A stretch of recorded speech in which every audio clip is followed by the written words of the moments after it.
Hey everybody, we're here actually at the Winnipeg Convention. You can hear it above us. We have a very, very cinematic angle here for everybody. Now we just got the results coming in. I mean, we're not surprised to see that Avi Lewis was the one who won, that he won on the first ballot. But what are your initial reactions to what we just saw? And we'll go through the numbers in a bit. Well, 56% for Lewis is in the range that we discussed. Obviously, I said the over-under was 60, and Eric took the under, so he's right. But the line was close. Anything outside of below 52 and above 65 would have been very surprising. I guess it's the fact that Mr. Rob Ashton, finished fourth. That surprised me, but outside of that, that's pretty much what we expected, especially with last night's vote that the establishment of the party, quote unquote, was kind of pushed out by Avi's slate. Yeah.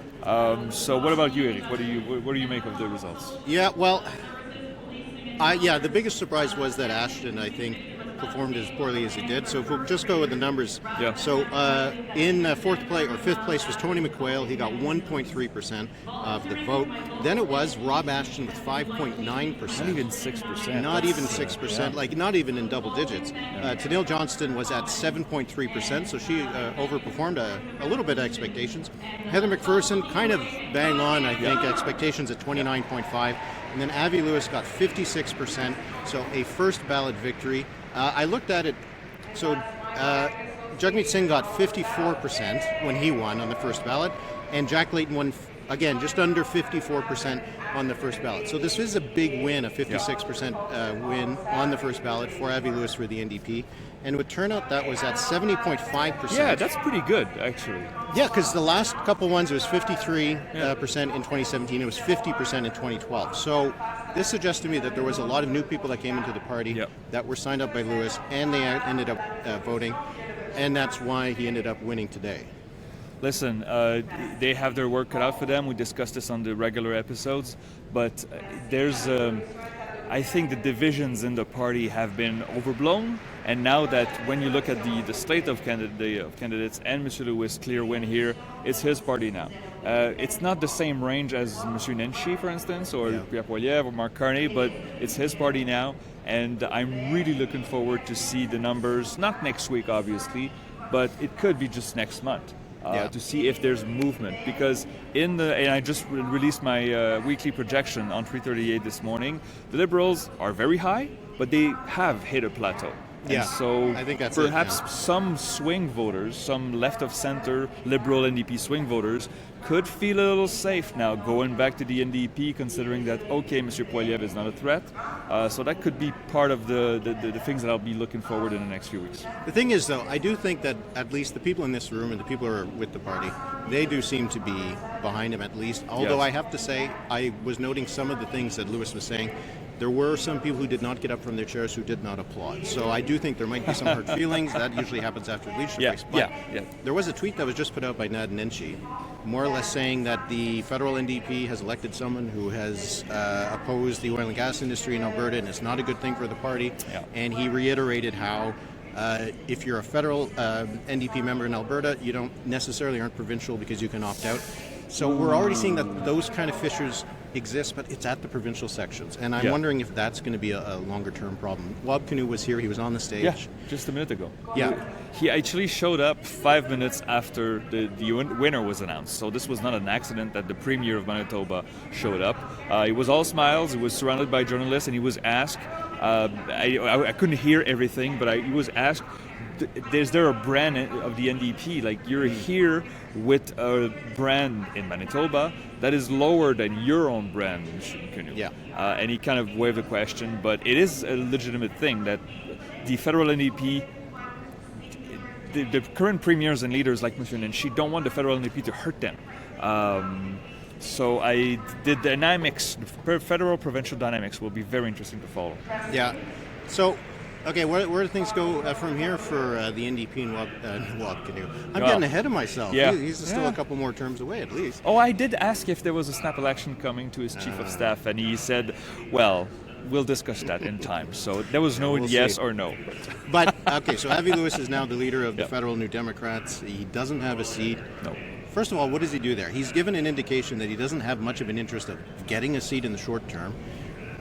But there's no viable there's seat. no options. Though. That's the thing. Yeah. There's no viable seat. If let's say Miss McPherson announces that she's not running again and she wants to, spend more time with her family, let's say this summer, Run provincially? He would absolutely. He would jump on that opportunity. But there's no viable NDP seats. I'm sorry, Rosemont Patrie doesn't really count in this film. But so it's what you say when there's no good option. Yeah. Well, I mean, even Edmonton Strathcona, which is probably the safest NDP seat in the country. It would be tough. Is it safe when you have the leader of the Alberta NDP Yeah. not really very happy to have Avi Lewis as the leader of the federal NDP? As you said, Rosemont is not a good option. Beaches East York could become a vacant. They had it in the past, but it's not a given. And if you end up running in a by-election to get a seat and you don't win it, that's a bad way to start. It's a first strike. That's a John Tory kind of move. That doesn't end up very well for you. Eric, let me ask you this. All right. What do you think the conservative brass is thinking this morning when they see this Lewis fellow being the NDP leader now?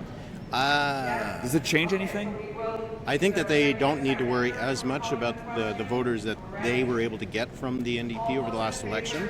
Clearly, Avi Lewis is going to try to get some of those voters back, but there isn't as natural of an affinity, I don't think, as there might have been with McPherson or Ashton, or now we should say Johnson, because I guess she was ahead of Ashton. Yeah. But I don't think the Conservatives are too happy, because we've heard them say recently that one of the mistakes that they kind of regret from the last election is having beaten the NDP down so far. Yeah. And so it's not like that they're going to go after Avi Lewis because they don't want them down to 6%. No. Again, they want them up to 12 or 13. So I don't know. I'm not sure what they do here. I think that they probably just ignore the NDP. I'm sure they will. But in the victory speech that he gave, and most of the speeches and interviews that Monsieur Lewis gave here in the convention, he talked about the exact same issues that Pierre Poilievre has been talking about. But instead of blaming the Liberals, they blame corporations and rich people. And so the target is different. The issues are the same. And the issues are the same. And when we see in the polls what are the most important issues for Canada, of course, the Canada-U.S. relations is big, but it's all related to the tariffs, the cost of living, the cost of groceries. His plan to have public-owned groceries, I think, will resonate. But it is a very tall order.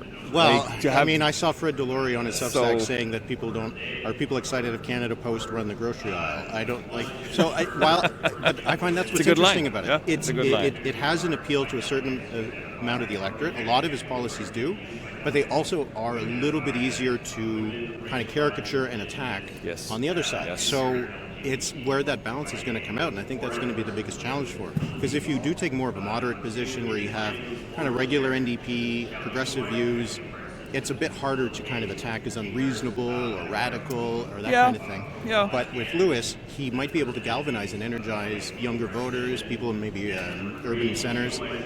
But will he also be an easy target? The contrast between him and Carney and between him and Poilievre is kind of enormous. Yes. No, I agree with that. And also, when you're at 6%, and when you're down to not even official party status, you have to have big ideas. You have to show ambition. You can't just be lukewarm and says we're going to be the party of the center left and working class. Yeah, they do say that, but you need more to captivate like a bunch of voters who deserted you in the last year and a half, right? All right. So if people are following the polls for the next little while, when do you think we see any impact from this? I'll give it a month. I'll give it a month. So I would say late April. Late April, we'll talk about the 1 year anniversary of the Liberal win. And I think the trackers will have time to adjust. There's the monthly poll from Léger with the Post Media. It's usually in the beginning of the month, so we expect it this week. It's not going to show anything about Avi Lewis. Yeah. But the next one, early May, that could be interesting. So let's look forward. We got the Nanos tracker, which is a month-long thing. In a month, they'll have a full sample of Avi Lewis on the best Prime Minister question. So I do think it'll take a little while, especially because he isn't. A lot of people, I think, are looking at the headlines today and saying, oh, this is the new leader of the NDP, never heard of him. Because we've seen that from the polls. At least half of Canadians say they don't know who he is. That is going to be the first challenge he has to overcome. And a first impression. Yeah, it's big. It's big. Although don't diminish the possibility of having people completely overreact to the first polls. Like the last Léger poll in February, you remember the NDP was at 5% from coast to coast. If they're at 8%, which is closer to the average right now, it's like, oh, there's the Lewis bump right there. So let's keep it careful. I have people. heard tongue-in-cheek a couple people here be like, hey, we've doubled our vote. I guess looking at a poll we're at their 12%. Like, isn't that a huge story? It's not really serious about it. But hey, they'll take a win right now. So this has been a fun weekend. Yeah, absolutely. It was good to see you, Eric. Yeah, in person. It's fun. Yeah, fun to meet a lot of members of our podcast. We really thank you for your support and also for all the kind words. It was fun to shake hands, to see people face to face. I really appreciated that. Yeah. So this is just a little quick hit with our reactions. No big shocks. Little further down the ballot, a bit surprising, but doesn't have a big impact on anything. We'll have a fuller discussion of stuff this coming Thursday on a regular episode. So until then, thanks everybody, and I'll see you back remotely, I guess. We should just meet up every week now to do the pod. Right. Merci beaucoup tout le monde. Have a great weekend.